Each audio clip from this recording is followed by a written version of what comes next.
ومساء النور عليكم. نتمنى تكونوا كلكم بخير وعلى خير وفي احسن الاحوال يا ربي. اليوم جبت لكم وصفه ان شاء الله غادي ندير معكم تشيز كيك نتاع اللوتيوس. غادي نحتاجو فيه 250 غرام تاع البسكويت اللوتيوس، غادي نحتاجو فيه 80 غرام تاع الزبده مذوبه. هذه الكريمه نتاع اللوتيوس غادي نحتاجها في التزيين ان شاء الله. 100 غرام تاع السكر باودر. غادي نحتاج الجيلاتين، انا عندي في هذا القد هذا استعملت 4، الا عندكم كبار تقدروا تستعملوا 2.5. وغادي نحتاج الفانيلا، هذا النكهه ديال الفانيلا، اللي ما عندوش يقدر يستعمل الكيس نتاع الفانيلا. وغادي نحتاج كريمه الخفق، هذه فيها 30% نتاع الدهنيات. غادي نحتاج 250، هذه عندي فيها 200 وهذه عندي فيها 200، غادي ناخذ فيها منها هذه 50. وغادي نحتاج واحد 150 مليلتر نتاع الحليب، غادي ندفيه وغادي نخلي فيه الجيلاتين ديالنا عاد باش نستعملو. ولكن اول حاجه الجيلاتين دابا غادي ناخذ واحد الزلافه ولا اللي عندكم نديرو فيها ماء بارد ونحطو فيها الجيلاتين حتى ينزل لينا، وديك الساعات نحيدوه من الماء، نعصروه مزيان باش يروح كل الماء اللي فيه، عاد نحطوه في الحليب الدافئ ولازم نحركوه مزيان باش يذوب لنا الجيلاتين، باش لا استعملناه ما يبقاش لينا باين لينا في لا كريم اللي غادي نديرو. دابا اول حاجه غادي ندير هو انه غادي ناخذ البسكويت نتاعي نتاع اللوتيوس، غادي نطحنو.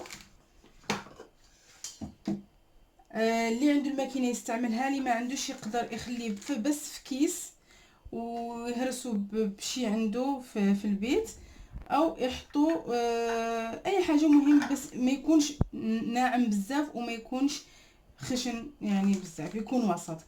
غادي نطحن البسكويت ديالي ونرجع لكم. دابا منين طحنا البسكويت كله نطحن بهذه الطريقه، لازم يكون هيك. عندي جهزت هذا القالب تاع الحلويات قطره 26، حطيت فيه هذا الورق تبع الزبده باش ما يلصقش معايا التشيز كيك تبعي لما اريد اشيله. ودابا غادي نحطو الحليب نشوري اسرع نخلي الزبده، هذه 800 غرام اللي ذوبنا، نخبطها مزيان خبط زين حتى يتجانس. وبعدين غادي نخليه في القالب، نحطو عليه كله ورجع لكم.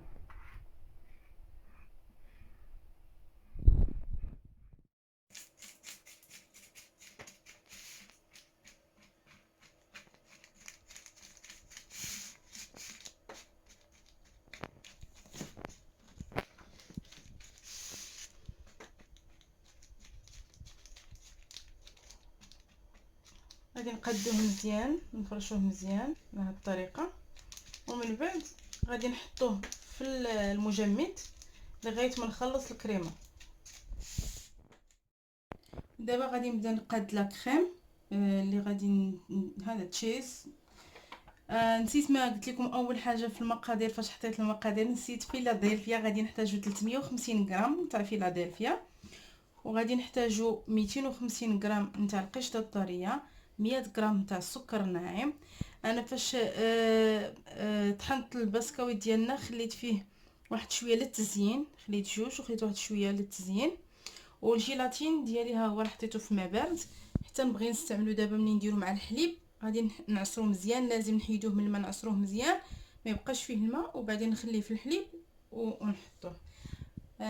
على فكره انا كما دائما تنقول لكم في الفيديوهات ديالي غادي نحاول نبقى نهضر شويه بلغه بيضاء وشويه بالعراقيه، حيت عندي اصحابي سوريين، عائله سوريه، اصدقائنا هذوك بالنسبه لنا عائله ديالنا هنايا في المانيا.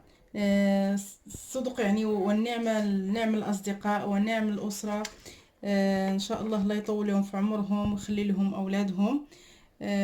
وهما علاش على قبلهم انا غادي نقاد هذا التشيز كيك. ودابا غادي ندير الفيلادلفيا ديالي غادي نحطها هنايا، وغادي نضيف عليها 100 غرام نتاع السكر باودر ونخلطهم وتشوفوا معايا الطريقه. وفي هذه المرحله غادي نضيف القشده الطريه ديالي، وغادي نضيف نكهه الفانيلا، وغادي نضيف الحليب ديالي اللي درت ديجا مع الجيلاتين.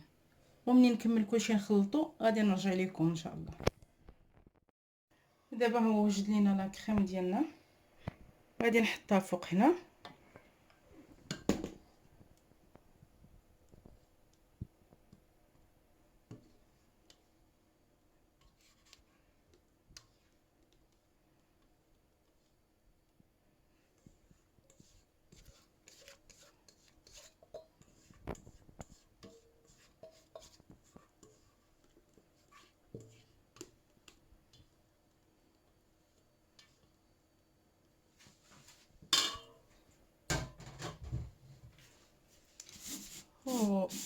دابا غادي نكب مزيان باش تخرج لي شويه الفقاعات اللي فيه، وغنخليه في الفريغو ليله كامله.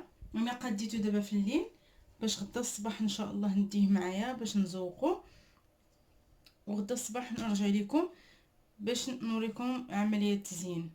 واللي قادو الصباح يقدر ياكلوا في العشيه. المهم خصو يعني اكثر من 10 ساعات في الفريزر.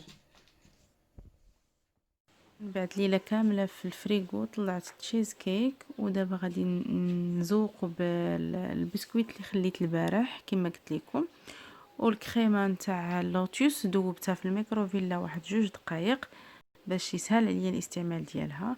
ما وريتكمش المرحله نتاع كيفاش كنحيد التشيز كيك ديالي من القالب، لانه طريقه سهله، غير كندوز الموس من الجناب نتاع المول وكنحل القالب ودغيا كيتحل، ما كيعذبنيش. وبالنسبه للناس اللي عندهم القالب ما كيتحلش، تقدروا ديروا واحد الفوطه سخنوها بالماء مزيان كتحطوه على الجوانب نتاع المول ديالكم وكيطلع بسهوله. هذا كان هو الفيديو ديالنا، نتمنى انكم تجربوا التشيز كيك ويعجبكم وفرجه ممتعه، ونشوفكم ان شاء الله في الفيديو الجاي.